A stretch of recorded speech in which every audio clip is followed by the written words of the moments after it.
You ever have a coworker who talks in circles? Or I don't know, maybe it's someone in your community, maybe a church member or someplace you volunteer, maybe the animal shelter, or maybe it's a family member.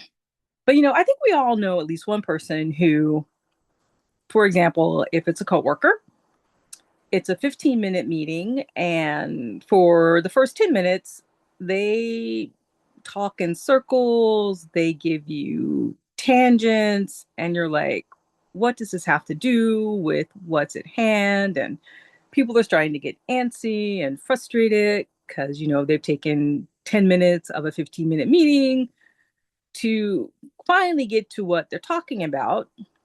But most of the time, you actually listen the entire 10 minutes because often they have something really brilliant to communicate once it's actually been laid out and you finally figure out that they were giving you this whole context for all of the tangents and how it comes together.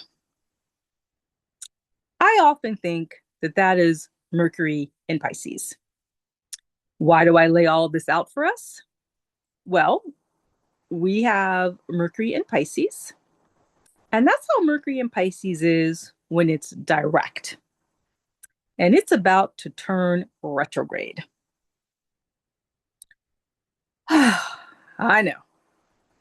I mean, Mercury retrogrades can be dicey for lots of folks for lots of reasons, but Mercury and Pisces retrograde can often be incredibly frustrating. So, just want to warn you the next 3 weeks, you may have to have a lot more patience than you normally do. But a part of me is actually kind of happy that this is actually happening now at this particular time because it's coming right after the Saturn Neptune conjunction, and it's happening as we close out eclipse season. So it's starting a few days before the last eclipse that's in that 2 week doorway, the Virgo eclipse on March 3rd. Mercury is going to be stationing direct on February 2026. And so every Mercury retrograde is an opportunity to slow down. But because it's Mercury in Pisces, which I know someone who has this placement natally, and they're an amazing communicator. They just communicate differently in a way that you don't expect, but they just have a lot of brilliant insight. And when they do artistic stuff, like it's magical.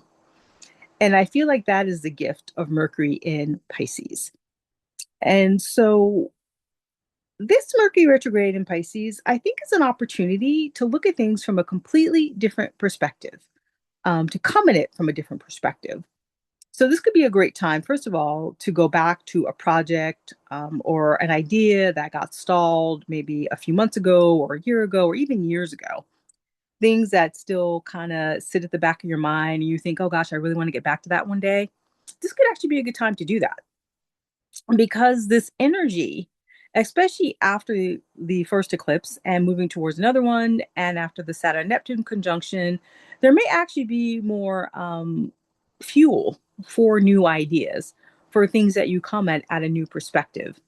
And this Mercury retrograde may show us new ways of doing things that even if you don't want to implement them during the actual retrograde, it could give you some insight in how to set up those projects or those opportunities so that when Mercury does go direct, you'll have a game plan for how to attack it. But I do feel like this particular Mercury retrograde is going to be really good for creative endeavors, particularly. So if there is a project that you've been looking at doing or you got stuck on a few months ago, this could be an excellent time to go back to it because Mercury retrogrades are always good for reviewing things, reviewing contracts, reviewing relationships. So this might also be a great time as well, if you've been having relationship challenges, either personally or professionally, to look at new ways of having the conversation itself.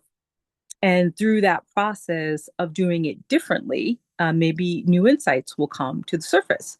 Maybe, for example, if you have been having a challenging time with, say, your romantic partner, Maybe instead of having an actual face-to-face conversation, maybe you each separately write a letter, like by hand, and maybe you use like colored pencils or crayons for the letter. And then you exchange the letters and then see what comes as a result of that. And then you come together and have an actual conversation. That's just something that came to me. Maybe someone needed to hear that. Um, but I'm also feeling that this Mercury retrograde is a really great time to integrate everything that we've just experienced over the last few weeks. I'm recording this ahead of time, so I don't know what's happening in the collective. So that's why I'm not mentioning any world events if there is something major happening. But I do suspect something major has probably occurred, something that's got us all in our feelings. And so I feel like this Mercury retrograde is going to give us the time to feel those feelings, move through whatever needs to be moved through. So set aside the time to do that. Give yourself the time to do that. Um, and really just sit with whatever has come up during the eclipse doorway. And even though it doesn't officially close until March 3rd, you will probably already see what you have been working with during this eclipse doorway and what's going to be need to be cleaned up and finalized during the last 2 weeks after the eclipse season ends. So it is also interesting that the 2 weeks that close out the eclipse season is the 2 weeks of a Mercury retrograde. So what that says to me is that whatever has come up during the eclipse doorway, if something has come up, maybe something hasn't, but most likely it has, we're going to be asked to sit with it. There may be things that have to get done, but know that it'll probably be a temporary solution. And so if someone is pressuring you to make something permanent, if you're at all able to say, hey, let's just let this be temporary, let's just see how things unfold over the next couple of months. If you can wait till like the middle of March or early April to have something permanent in place, that probably would be the ideal scenario. That's what my intuition is telling me. Excuse me, I need to drink a little water here. Yeah, but I feel like this Mercury retrograde is inviting us to take time for ourselves and to just not rush, to not rush into decisions, to not rush into contracts. And so, if any situation is forcing you to rush to come to a decision that could be permanent or long term, most likely it's going to get revised or undone in the few months following. So, just be aware of that. But basically, just take your time, integrate, feel into what is next, what is right for you. I feel like 2026 in particular is going to be asking us to get out of the mind as much as possible. Yes, we still need to use our mind for strategy and making decisions, but a lot of the decision making needs to first come from what's happening in the heart, the sacred heart. So do what you can to get in touch with your sacred heart. And this Mercury retrograde, especially Mercury in Pisces retrograde, the sacred heart is going to be more open and available. I feel like that's why people who have Mercury and Pisces in their natal chart can't have such magic with their communication because their communication is more grounded in their heart, in their feelings, that Pisces aspects of the imagination where it connects. So we can all learn from that and take a page from that during this time.